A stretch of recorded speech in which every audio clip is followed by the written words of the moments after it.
नमस्ते स्टूडेंट्स, आज हम लोग कॉची रीमान इक्वेशंस करेंगे जिसे हम लोग सीआर इक्वेशंस भी बोलते हैं। स्टूडेंट्स, सीआर इक्वेशंस हमारे लिए बहुत इंपॉर्टेंट होते हैं क्योंकि अगर हमें किसी फंक्शन को दिखाना है कि ये एनालिटिक फंक्शन है तो हमें सीआर इक्वेशन सॉल्व करना पड़ेगा, सीआर इक्वेशन दिखाना पड़ेगा। अगर हमारा सीआर इक्वेशन सेटिस्फाई करता है तो इट मीन्स कि वो एनालिटिक फंक्शन है। अब मैंने आपको एनालिटिक फंक्शन बताया था कि अगर किसी भी डोमेन में हर एक पॉइंट में आपका जो फंक्शन है वो डिफरेंशिएबल है तो then it will be a analytic function. Cauchy Riemann equation होती क्या है? इसके लिए ये इसका थ्योरम है कॉची रीमान इक्वेशन का कि are necessary condition that W is equals to F Z where F Z is U X Y plus I V X Y be analytic in a domain D is that U V satisfy C R equation.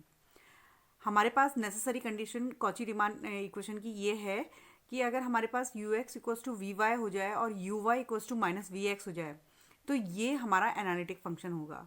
अब आप बोलेंगे कि ये you x क्या है? You x को हम लोग del U over del X लिख सकते हैं। इसी तरीके से वी वाई अगर हमारा है तो हम इसे del V over del Y लिख सकते हैं। ये हमारे लिखने का शॉर्टकट फॉर्म है। इसी तरीके से इसकी सफिशिएंट कंडीशन है किसी भी फंक्शन एफ जेड की कि वो एनालिटिक हो किसी भी डोमेन डी में जब हमारे पास U X U Y V X V Y ये कंटिन्यूस फंक्शन होंगे। जहाँ यू एक्स हमारा del U over del X है, यू वाई हमारा del U over del Y, del V over del X and del V over del Y है। Students, अब मैं आपको कॉची रीमान इक्वेशन सॉल्व करना बताऊंगी। स्टूडेंट्स, किसी भी थ्योरम को सॉल्व करने के लिए, प्रूफ करने के लिए हमारे पास नेसेसरी और सफिशिएंट कंडीशन होती है। तो सी आर इक्वेशन की नेसेसरी कंडीशन मैंने आपको बताई थी कि क्या होती है, तो हम लोग इसकी नेसेसरी कंडीशन फुलफिल करेंगे। मैंने आपको बताया कि नेसेसरी कंडीशन में सी आर इक्वेशन की F Z is analytic, F Z is analytic if the limit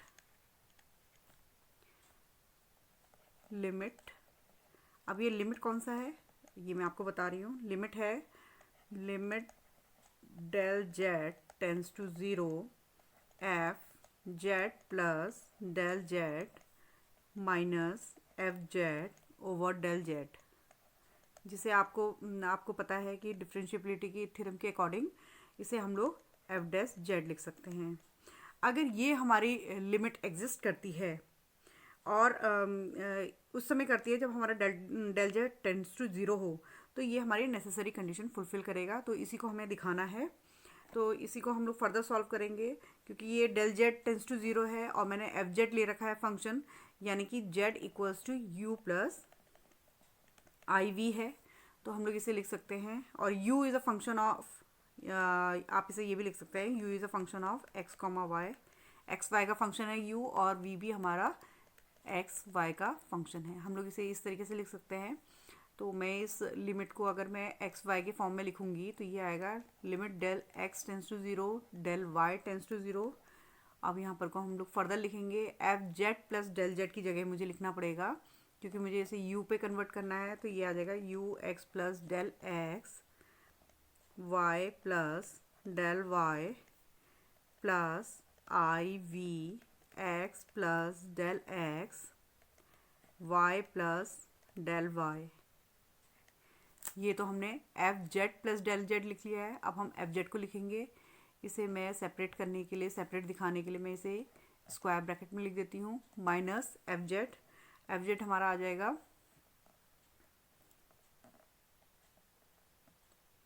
you X comma Y, इसे भी हम लोग स्क्वायर ब्रैकेट में लिख लेते हैं ताकि हमारे नेगेटिव पॉजिटिव का हमें कन्फ्यूज़न ना रहे, plus I V X comma Y curly bracket close over again del Z है तो हम इसे लिख सकते हैं del X plus I del Y. ये लेट अस सपोज स्टूडेंट्स ये हमारी फर्स्ट इक्वेशन है, यही हमारी बहुत इंपॉर्टेंट इक्वेशन है, इसी से ही हम लोग नेसेसरी कंडीशन निकालेंगे अपनी। अब ये लिमिट हमारी कब एग्जिस्ट करेगी? जब हमारा del Z tends to zero होगा। अब इसके लिए हमारे पास दो केसेस अराइज होंगे, टू केसेस अराइज अब मैं आपको ये केसेस बताती हूँ। Now case one. Case one में हम लोग लेटर सपोज कि हम लोग del Y equals to zero ले लेते हैं। कब होगा डेल वाई ज़ीरो? जब हमारा del X tends to zero हो। नाउ स्टूडेंट्स, हम लोग इक्वेशन वन में जाएंगे। तो इक्वेशन वन आपको याद होगी कि हमने लिया था limit del X tends to zero del Y tends to zero, लेकिन डेल वाई यहाँ हमने ज़ीरो ले लिया है तो यहाँ हमें लिखने की ज़रूरत नहीं है। जहाँ जहाँ हमारा डेल वाई होगा इक्वेशन वन में, वहाँ पर को हम लोग उसे ज़ीरो ले लेंगे। So here student it will come U X plus del X comma Y plus del Y है, क्योंकि डेल वाई हमारा ज़ीरो है तो हम लोग इसे केवल वाई पे छोड़ देंगे। इसी तरीके से ये आ जाएगा I V X plus del X comma Y, square bracket से इसे सेपरेट कर लीजिए, minus U X comma Y plus I V X comma Y, curly bracket close over, क्योंकि यहाँ डेल जेड था तो यहाँ पर को del X plus I del Y आएगा, क्योंकि डेल वाई हमारा ज़ीरो है तो हम केवल इसे डेल एक्स लिखेंगे। अब हम इसे सेपरेट करने की कोशिश करते हैं तो ये हमारा आएगा limit del X tends to zero. इधर हम लिख सकते हैं U X plus del X comma Y minus U X comma Y over del X plus I, separate कर लीजिए, अलग कर लीजिए इसे, V X plus del X comma Y minus V X comma Y over del X. ये हमारा आ जाएगा। Students, ये लिमिट्स दोनों में चले जाएगी। जब हम इसे सेपरेट करेंगे तो हमारी ये लिमिट दोनों में चली जाएगी, क्योंकि हमें मालूम है कि लिमिट एक्स प्लस वाई हमारा limit X plus limit Y होता है। तो इसे हम जब सेपरेट करेंगे तो ये वाला की जो वैल्यू है वो हमारी आ जाएगी del U over del X. इसी तरीके से आई, ये वाला हमारा पोर्शन हो जाएगा del V over del X. ये हमारा तभी एग्जिस्ट करेगा, ये लिमिट हमारी तभी एग्जिस्ट करेगी जब हमारा पार्शियल डेरिवेटिव एग्जिस्ट करता हो। इसी तरीके से स्टूडेंट्स हम लोग केस टू में जाएंगे। नाउ स्टूडेंट्स, जिस तरीके से हमने केस वन किया था, केस वन में हमने del Y equals to zero when del X tends to zero लिया था। इसी तरीके से हम लोग केस टू में लेंगे जहाँ हमारा del X equals to zero when del Y tends to zero है। इस वाली कंडीशन को हम अगेन इक्वेशन वन में पुट करेंगे। तो हम लिखेंगे बाय इक्वेशन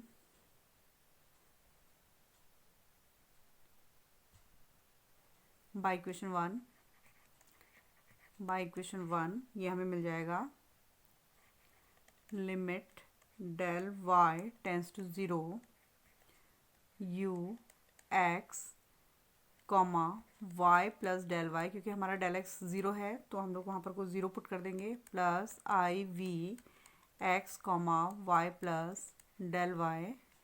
इसे हमने F Z plus del Z को सॉल्व किया है, minus U X comma Y plus I V X comma Y, हम लोग इसे लिख सकते हैं ओवर, यहाँ आएगा del X plus I del Y. तो डेल एक्स हमारा ज़ीरो है तो यहाँ आई डेल वाई हम लोग लिखेंगे, कर्ली ब्रैकेट क्लोज कर लीजिए इसे। अब हम इसे फर्दर सॉल्व करेंगे। So here it will come limit del Y tends to zero, इसे हम लिख सकते हैं U X comma Y plus del Y minus U X comma Y, U वाला एक साइड ले लीजिए और वी वाला एक साइड ले लीजिए, plus I, here it will come V X comma Y plus del Y minus V X comma Y over I del Y. Sorry students, यहाँ मैं आई लिखना भूल गई हूँ। अब हम इसे फर्दर सॉल्व करेंगे। So here it will come limit del Y tends to zero U X comma Y plus del Y minus U X comma Y over I del Y plus ये आई से I cancel out हो जाएगा, so here it will come V X comma Y plus del Y minus V X comma Y over del Y. Students, इसे देख के ही आपको पता चल रहा होगा कि ये value del U over del Y की है, 1/i del U over del Y, और ये वाली जो वैल्यू है आपकी ये del V over del Y की है। सो इसे फर्दर सॉल्व करते हैं। तो ये इक्वेशन हमें दे रहा है 1/i del U over del Y plus del V over del Y. So students, यहाँ पर को मैं आई से ऊपर नीचे मल्टीप्लाई कर देती हूँ ताकि मैं इसे डिनोमिनेटर से हटा सकूँ आई को। So here it will come minus I del U over del Y plus del V over del Y. So ये हमारी एक इक्वेशन है, और एक इक्वेशन हमें जब केस 1 हमने सॉल्व किया था तब हमें मिली थी, बाय केस 1 हमें मिला था del U over del X plus I del V over del X. So ये दो रिजल्ट्स हमें मिले हैं, ये केस 1 से मिला है, ये मुझे केस 2 से मिला है। सो एफ जेड हमारा एनालिटिक तब होगा जब ये इक्वेशन 2 जो ये केस 2 से हमें ये मिला है और ये वाला जो दोनों रिजल्ट्स हैं ये जब हमारे आइडेंटिकल होंगे तो यानी कि ये हमारा del U over del X plus I del V over del X is equals to minus I del U over del Y plus del V over del Y होगा। स्टूडेंट्स, अब हम रियल पार्ट को real part से compare करेंगे और complex imaginary part को imaginary part से compare करेंगे। सो स्टूडेंट्स, ये हमारा आएगा, हमें ये केसेस को आइडेंटिकल करने पे हमें मिला del U over del X is equals to del V over del Y and del V over del X is equals to minus del U over del Y. इसे आप लोग यू एक्स लिख सकते हैं, U X is equals to V Y, और यहाँ आ जाएगा V X is equals to minus U Y. इसे याद करने के लिए कभी कभी हम लोग U X equals to V Y and U Y is equals to minus V X भी लिख लेते हैं ताकि ये बहुत ईजी हो जाए हमें याद करने के लिए। तो ये जो कंडीशंस हैं ये हमारी नेसेसरी कंडीशन है। अब मैं आपको सफिशिएंट कंडीशन बताऊंगी।